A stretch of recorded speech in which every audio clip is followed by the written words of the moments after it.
மூதூர் சாபிநகர் வேதத்தீவு பாலம் அமைப்பதற்கு நிதி ஒதுக்கப்பட்டதா இல்லையா? அப்படியாயின் ஒதுக்கப்பட்ட நிதிக்கு என்ன நடந்தது? மூதூர் சாபிநகர் வேதத்தீவு பாலத்தை தினந்தோறும் ஆயிரக்கணக்கான மக்கள் பயன்படுத்தி வருகின்றனர். தரைவழி போக்குவரத்து இல்லாமையால் சுமார் 600க்கும் மேற்பட்ட குடும்பங்கள் இழுவை படகு மூலமே பயணிக்கின்றனர். அத்தோடு தொழில் செய்வோரும் இப்பாதையூடாகவே தினந்தோறும் பிரயாணம் செய்து வருகின்றனர். இன்றைக்கு 10 வருடங்களுக்கு முன்னர் வேதத்தீவு பாலம் அமைப்பதாக கூறி பெரும் அரச செலவுகளுக்கு மத்தியில் அடிக்கல் நடப்பட்டும் இற்றை வரை வேதத்தீவு பாலம் அமைக்கப்படவில்லை. அப்படியாயின் ஒதுக்கப்பட்ட நிதிக்கு என்ன நடந்தது?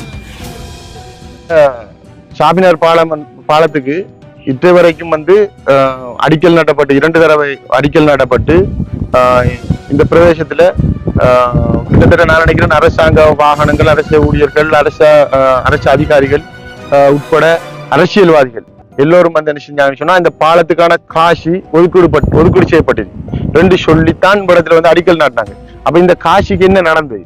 அப்ப இந்த காசு ஒதுக்கீடு செய்யப்பட்டுச்சா, ஒதுக்கீடு செய்யப்பட இல்லையா? அப்ப இவ்வளவு நாளும் இவங்க நடந்து கொண்டது, இவங்க செலவழித்தது, அரச வாகனங்கள் அரசியல் ஊழியர்கள் உத்தியோகத்தர்கள் அளந்தது, கல் நாட்டுறதுக்கெல்லாம் என்ன காரணம், என்ன அதுக்கான என்ன நிலை என்றத எங்களுக்கு சரியான முறைக்கு தெரியப்படுத்தணும். இந்த இதுக்கு இற்றை வரைக்கும் அப்படியான ஒரு சம்பவங்கள் நடந்ததாக இல்லை. இதுவரைக்கும் நாங்கள் அந்த நிலையிலேயோ காணப்படுகிறோம். இது ஏமாற்றப்படுகிறதா? இது சமூகங்கள் யாரால ஏமாற்றப்படுகிறது என்ற ஒரு விஷயங்களை எங்களுக்கு தெளிவா வழங்கப்படுத்தணும். இது காசி, இந்த காசிக்கு என்ன நடந்தது என்ற விஷயத்த இந்த இதுகள் எல்லாம் இவ்வளவு நடந்த இவ்வளவு படங்கள் ஓட்டுனதுக்கான காரணம் எங்க? இந்த காசிக்கு என்ன நடந்தது? ஒதுக்கீடு செய்யப்பட்டதா, செய்யப்பட இல்லையா? இவர்கள் இந்த சமூகத்துக்கு காட்டினது இந்த படமாண்ட விஷயங்களை எங்களுக்கு, இந்த மக்களுக்கு, சமூகத்துக்கு தெரியப்படுத்தணும்.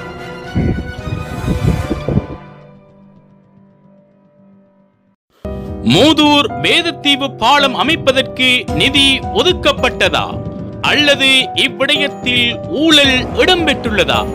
சம்பந்தப்பட்ட அதிகாரிகள் இது விடயத்தில் அதிக கவனம் செலுத்தி உரிய நடவடிக்கை எடுக்க வேண்டும் என பொதுமக்கள் கோரிக்கை விடுக்கின்றனர்.